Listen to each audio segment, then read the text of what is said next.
Bien-aimé dans le Seigneur, il y a des gens, même si tu meurs, ils diront que tu n'es pas bien mort. Et même si tu marches sur les eaux, ils diront que tu ne sais pas bien nager. Alors ne courez jamais le risque de gaspiller votre temps, votre énergie ou votre force sur des gens qui ne croient pas en vous. Sinon, ils vont vous enterrer avant de vous tuer. Car ce qui est urgent pour nous n'est pas forcément important pour Dieu. Car Jésus n'est pas venu pour les cas urgents, mais pour les patients. Donc ta patience détermine la foi que tu as en Dieu. Donc vivre la volonté de Dieu, c'est aussi accepter de vivre sans réponse de Dieu à l'instant T. Même quand c'est le moment pour toi d'être rabaissé, accepte tout ce qui t'arrive et montre-toi patient. Accepte ce qui est blessé de Dieu, mais refuse de perdre sa présence. Car Dieu ne nous a pas promis une vie de facilité, mais il nous a donné sa présence. Donc ils ne pourront jamais affamer quelqu'un que Dieu a nourri. Le chemin n'est pas facile, mais il reste le chemin. Donc l'absence de prophétie sur ta vie ne détermine pas que Dieu ne marche pas avec toi. Si la prophétie ne vient pas, c'est parce que la révélation n'est pas encore entrée. Si nous sommes vivants en Christ, c'est parce que nous étions morts en Jésus. Donc un mort ne réagit pas, car le mysticisme a commencé avec Jésus. Nous buvons le sang de Jésus et mangeons son corps. L'ancien des jours, il fait même entendre les sourds et fait parler les muets. Tous les jours de ma vie, je m'étonne de ce qui se passe, car ce qui est visible aux yeux de Dieu n'est pas visible aux yeux des humains. Car Dieu ne regarde pas l'apparence, mais il voit au cœur. Tu ne connais pas encore le Seigneur, c'est le temps de venir à Jésus. À ceux qui aiment écouter ce qu'ils veulent entendre, comme certaines personnes, c'est lorsqu'ils font du mal qu'ils éprouvent de la joie.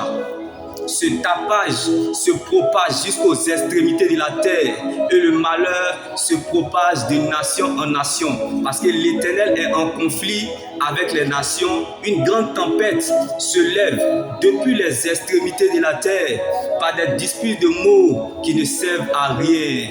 Mais c'est à la ruine de ceux qui écoutent, alors que personne ne vous trompe avec des paroles sans fondement, car personne ne peut poser un autre fondement que celui qui a été posé, à savoir Jésus-Christ a mis en toi une pierre qui fait obstacle et un rocher propre à faire trébucher.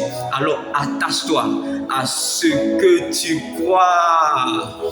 Ayons toujours les regards sur ce que Dieu veut pour nous, tout en considérant toujours en priorité la façon dont Dieu nous connaît et ce que le ciel attend de nous. Mettons donc les caméras sur Jésus afin d'éviter des bavardages profanes, des spéculations folles, stupides, sachant qu'elles entraînent du désordre, du chaos, querelles et conflits. Mais la sagesse, c'est aussi comprendre ce qui ne mérite pas notre réaction. Car une personne trop occupée à améliorer sa vie n'a pas le temps de combattre les autres. Donc ils pensent que vous ressemblerez à leurs cicatrices. Car les critiques sont les réflexions de leur amertume.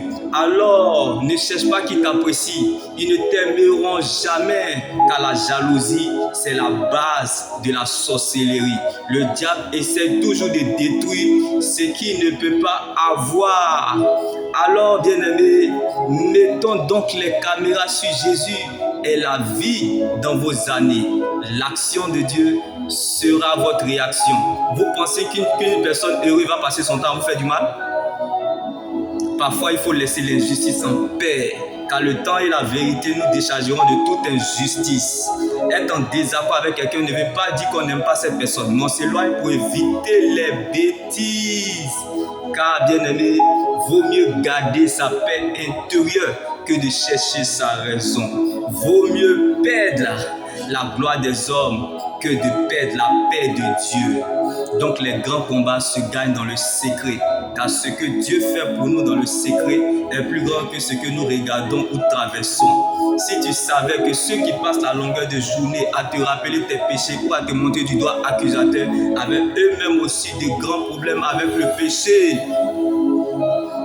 Toujours nous regardons le péché des autres en public, mais nous oublions notre propre péché dans le secret. Alors pour y arriver, changeons nous-mêmes avant de voir les autres changer. Car avant même que Goliath n'arrive, Dieu avait déjà prévu David. Donc la grandeur ne surprend pas les grands. Quand tu vois un Goliath, c'est parce qu'il y a un David qui est là. Donc tu es la preuve de Dieu dans cette épreuve, le David de cette situation. Je suis fier de vous, bien-aimés, dans les églises de Dieu, à cause de votre foi, votre persévérance, au milieu des tribulations et persécutions que vous avez supportées. Oui, cette épreuve est la preuve du juste jugement de Dieu pour que vous soyez trouvés dignes, bien-aimés, du royaume de Dieu, bien-aimés, pour lesquels, bien-aimés, vous souffrez. En effet, pensez donc à celui qui a enduré et supporté une telle opposition contre lui de la part des pécheurs, afin de ne pas vous laisser abattre par le découragement. Car lorsqu'il t'attend à la sortie de l'épreuve, l'arrivée est certaine. Donc tu as un témoignage quelque part, car le Dieu que nous servons n'essuie pas les larmes, mais il sèche les larmes.